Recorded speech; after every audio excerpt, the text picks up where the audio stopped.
नमस्कार, मैं हूं आपके साथ अनुष्का और आप देख रहे हैं लल्लू लाल न्यूज। भारत और चीन के बीच पूर्वी लद्दाख में सेनाओं के बीच गतिरोध समाप्त करने के लिए हुए समझौते के बाद वास्तविक नियंत्रण रेखा पर सैनिकों की वापसी की प्रक्रिया शुरू हो गई।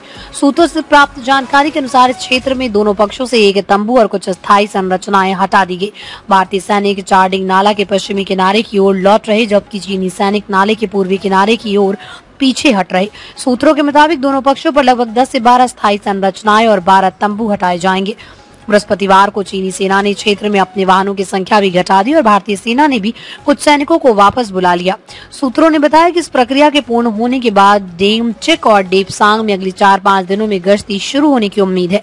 21 अक्टूबर को भारत ने घोषणा की थी कि उसने चीन के साथ वास्तविक नियंत्रण रेखा पर गश्त करने के लिए एक समझौता किया है, जो कि 4 वर्षों से अधिक समय से चल रहे सैन्य गतिरोध को समाप्त करने में एक महत्वपूर्ण मील का पत्थर है।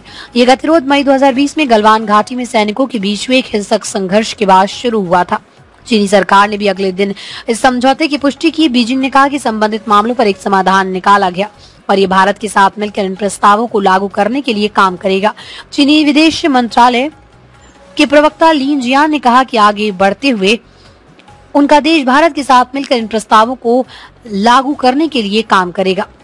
ये बताया गया है कि सीमा से सैनिकों की वापसी देने एशियाई महाशक्तियों के बीच तनावपूर्ण संबंधों में सुधार की उम्मीद है। प्रधानमंत्री नरेंद्र मोदी और चीनी राष्ट्रपति जी जिनपिंग ने कजान में ब्रिक्स समिट के दौरान इस समझौते का समर्थन किया। विदेश सचिव विक्रम मिस्री ने इस पर सोमवार को जानकारी दी। उन्होंने कहा कि 2020 में पूर्वी लद्दाख में उत्पन्न तनाव को दोनों देशों के बीच गश्त व्यवस्था पर सहमति के साथ धीरे धीरे हल किया जा रहा है।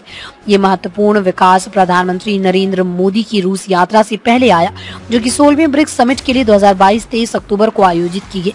इस बैठक में जो पिछले 5 वर्षों में पहली बार हुई, प्रधानमंत्री मोदी ने सीमा मुद्दों पर भिन्नताओं को सीमा पर शांति और स्थिरता को बाधित नहीं करने की आवश्यकता पर जोर दिया। जी जिनपिंग ने प्रधानमंत्री मोदी द्वारा द्विपक्षीय संबंधों में सुधार के लिए किए गए सुझावों पर सैद्धांतिक सहमति व्यक्त की। इस प्रकार भारत और चीन के बीच हुए समझौते से न केवल LAC पर स्थिति सामान्य हो रही, बल्कि दोनों देशों के बीच विश्वास और सहयोग का एक नया अध्याय भी शुरू हो सकता है। ये कदम भारतीय और चीनी सेनाओं के बीच संबंधों को सामान्य बनाने की दिशा में एक महत्वपूर्ण मील का पत्थर साबित हो सकता है।